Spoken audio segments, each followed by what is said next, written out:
दुनिया की सबसे मशहूर पेंटिंग मोनालिसा के बारे में तो आपने सुना ही होगा, लेकिन क्या आप जानते हैं कि भारत में भी एक ऐसी पेंटिंग है जिसे लोग भारत की मोनालिसा कहते हैं। लंबी आंखें, नुकीली नाक और हल्की सी रहस्यमयी मुस्कान। तो आज हम जानेंगे आखिर कौन है रहस्यमयी स्त्री जिसे कहा जाता है भारत की मोनालिसा।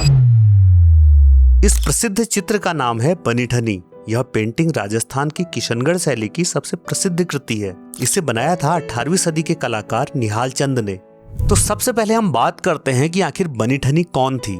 इतिहासकारों के अनुसार बनी ठनी किशनगढ़ के राजा सावंत सिंह के दरबार की एक गायिका और कवियत्री थी। राजा सावंत सिंह कला और कविता के अनन्य प्रेमी थे। कहा जाता है कि उन्हें बनी ठनी से प्रेम हो गया और उसी प्रेम की छवि इस पेंटिंग में दिखाई देती है। अगर आप ध्यान से देखें, लंबी और पतली आंखें, नुकीली नाक, पतले होंठ, शांत मुस्कान, यह चेहरा यथार्थ से थोड़ा अलग है। यह आदर्श सौंदर्य का रूप है, यानी यह पोर्ट्रेट के साथ साथ एक कल्पना भी है। तो अब हम बात करते हैं कि इस पेंटिंग की मोनालिसा के साथ तुलना क्यों की जाती है। असल में इस पेंटिंग की रहस्यमयी मुस्कान और भावपूर्ण चेहरा लोगों को याद दिलाता है मोनालिसा के मुस्कान की। इसी वजह से बनी ठनी को कहा जाने लगा भारत की मोनालिसा। लेकिन अंतर भी है, मोनालिसा यथार्थवादी है जबकि बनी ठनी भारतीय सौंदर्य आदर्श को दर्शाती है। आज बनी ठनी भारतीय मिनिएचर पेंटिंग की सबसे प्रसिद्ध छवि बन चुकी है। यह पेंटिंग डाक टिकटों और कला पुस्तकों में भी दिखाई देती है। किशनगढ़ शैली इसी चित्र के कारण दुनिया भर में पहचानी गई। तो अगर आप भी बनी ठनी को देख रहे हैं तो आपको भी ये लगेगा कि कला सिर्फ चेहरे की तस्वीर नहीं होती,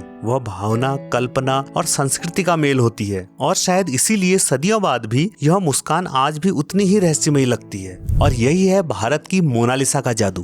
तो आपकी राय में कौन ज्यादा रहस्यमयी लगती है, मोनालिसा या बनी ठनी? हमें कमेंट सेशन में जरूर बताएं। और आर्ट मिस्ट्री के साथ कला की ऐसी रहस्यमयी दुनिया में गोते लगाते रहिए।